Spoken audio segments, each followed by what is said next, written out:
Nik beti izan dut harreman estua musikarekin, beti gustatu egin zait asko.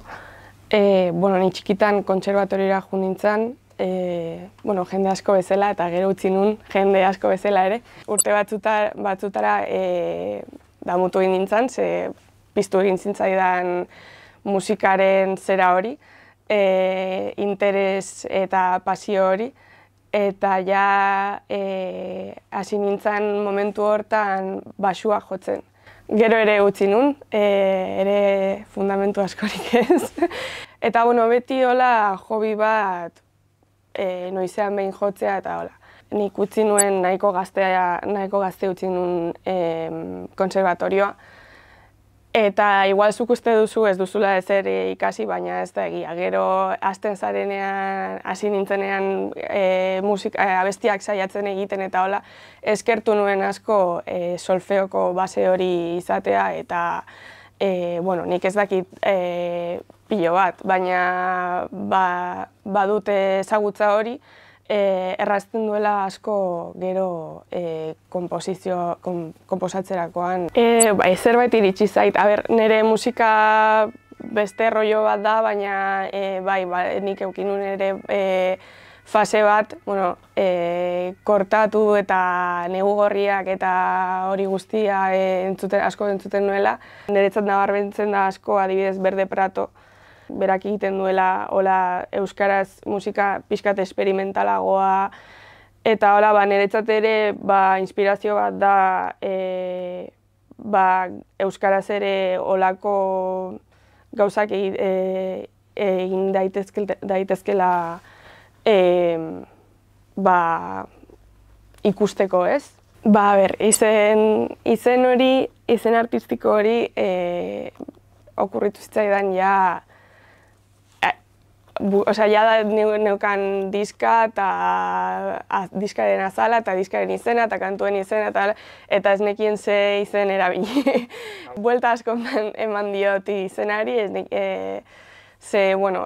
gauza asko buratzen zitzaizkidan eta inoiz ez nintzen ondo identifikatuta sentitzen gero pentsatzen jendeak hola deituko nagoela eta hola. Eta Xaguxar, azkenean izen hori erabaki nuen, albatetik sentitzen naiz nahiko identifikatuta Xaguxarraren irudiarekin, zeni, hola pixkat, edo orain arte behintzat pixkat ilunetan egon naiz, nire etxean nire gauzak egiten inori ere ezer erakusten. Eta gainera Xaguxarrek badute gauza hori gidatzen direla soinuaren bitartez. Eta aparte, nire lagunek deitzen didate Xagu. Hori da nire lagunen artean nire izena, orduan Xagurekin zeozer ere egin nahi nuen, pentsatu nuen hasiera batean Xagu izatea, baina zerbait falta zitzaion, eta Xaguxarre pentsatu nuenean ere ikusi nuen hitz joko hortan ere heldutasun pixkat gehitzen diola, ez? Xaguxarra, ez?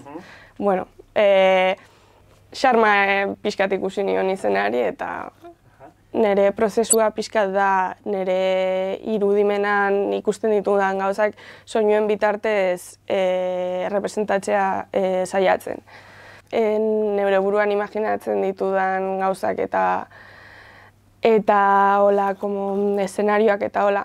Niri gustatzen zait asko fantasia eta adibidez zientzia fikzioa eta holako paisai ametxetan igual ikusten dituzun bezalakoak. Paisai oniriko motakoak, orduan niretzat igual oso lotuta dago musika, nire musika ametxekin, gauarekin, irudi mota horiekin.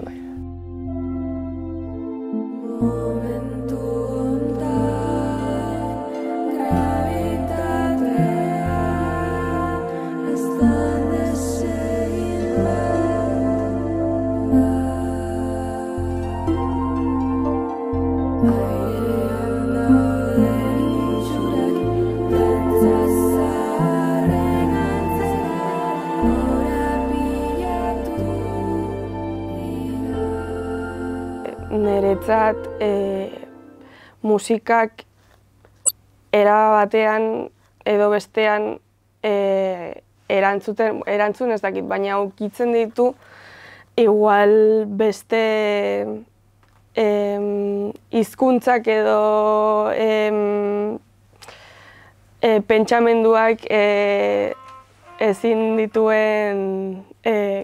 ukitu ezin dituen gauza batzuk ezin ditugula ondo ulertu.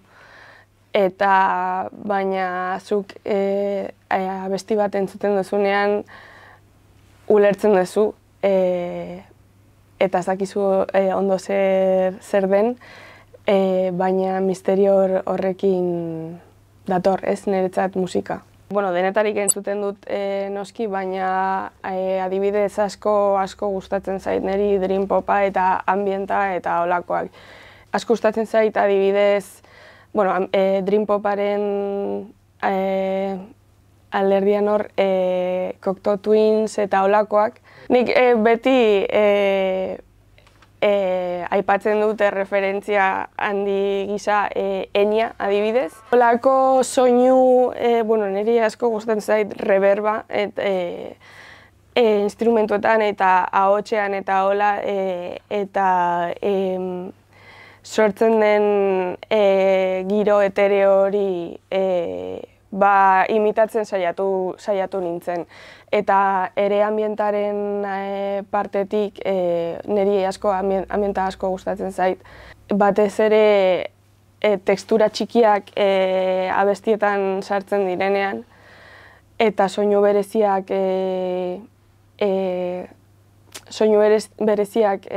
bilatzea eta hola. Eta bueno, azkenean ni hasi nintzenean nire musika sortzen hortik jo nuen, batez ere niretzat da reverba da gauzarik garrantzitsuena, ez naiz imaginatzen musika egiten reverb pilo bat jarri gabe. Hori, lehen esan duguna ametsekin lotuta ere ikusten dut da hola. Eta hasi nintzenean nire musika egiten olako soinua bilatzen nuen eta hasieran nik egin nuen guztia instrumentala zen. Eta gero ja ausartu nintzen abestera eta abesterako orduan niretzat ez dakit errazagoa edo egokiena agian sentitu nuen euskaraz abestea. Eta konturatu nintzen ere momentu hortan nik ez dudala olako musika asko euskaraz entzun. Eta baina niretzat gainera musika mota honekin ondo nahazten da niretzat euskararen soinua. Asko gustatzen zaiz, ere saiatu nintzen, ere kantatu nuen gazteleraz idatzi dituen letra batzuk, baina niretzat etzan hain polita, etzan hain ondo nahazten musikarekin. Eta bueno, harritzen naiz orain pentsatzen inork, igual badago antzeko musika, baina holako musika asko ez egotea euskaraz. Niretzat oso ondo gelditzen da. Hola gutxi arte nik ez nuen abesten nuen mundu guztiak bezala, baina ez nuen inoiz pentsatu abestea zeneri. Berez gustatzen zaidana da musika sortzea, ekoiztea eta jotzea eta hola. Eta abestearen partea niretzat oso berria da eta ni esan nuen, ja egin dut instrumentala, sortu dut kanta hau, saiatuko naiz ahots pizkat sartzen, baina ahotsa beti saiatzen naiz kokatzen, lehenengo da instrumentala niretzat, beste instrumentuak eta hola, eta gero saiatzen naiz kanta hortan egokitzen den melodia bat ahotsarekin egiten eta harmoniak eta hola, baina niretzat beste instrumentu bat da, beste guztiak bezain garrantzitsua. Denboraren kontzeptua, hau ia nahi gabe egiten dut, ze konturatzen naiz asko aipatzen dudala edo asko nolabait representatzen dudala, baina bai, niretzat denboraren kontzeptua oso musikan ere oso presentea da, ez dakit nola esan, baina batzutan ere musikaren ritmoa eta atmosferak nik sentitzen dut denboraren kontzeptua pixkat aldatzen duela edo deformatzen duela eta bueno, niretzat beti oso interesgarria izan da denboraren kontzeptua. Niretzat musika beti, ez bakarrik musika sortu danean, baina musika entzutea eta musika bizitzea eta hori dena nik asko lotzen dut minarekin eta minaren erremedioarekin, ez? Eta adibidez, mina asko aipatzen dut, niretzat musika egitea asko lagundu egin dit nire minarekin, ez mina ezabatzea, baina nire minarekin bizitzea eta nire mina beste gauzetan transformatzen. Zuzenekoetan momentuz bilatzen dut ondo egitea, ze niretzat gauza guztiz berria da. Momentuz egin ditut 2 kontzertu, hori baino lehen ez nuen inoiz hola zuzenean jo jendearen aurrean eta abestea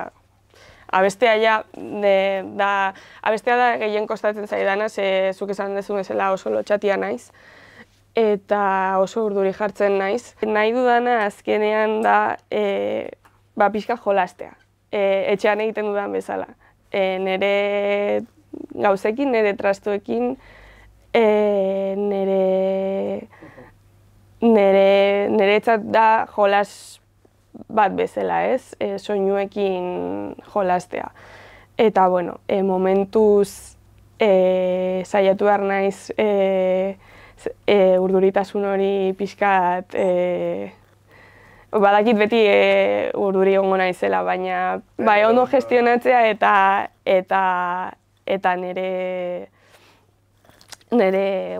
katxarroekin eta nire gauzekin ondo jolastea eta ondo pasatzea.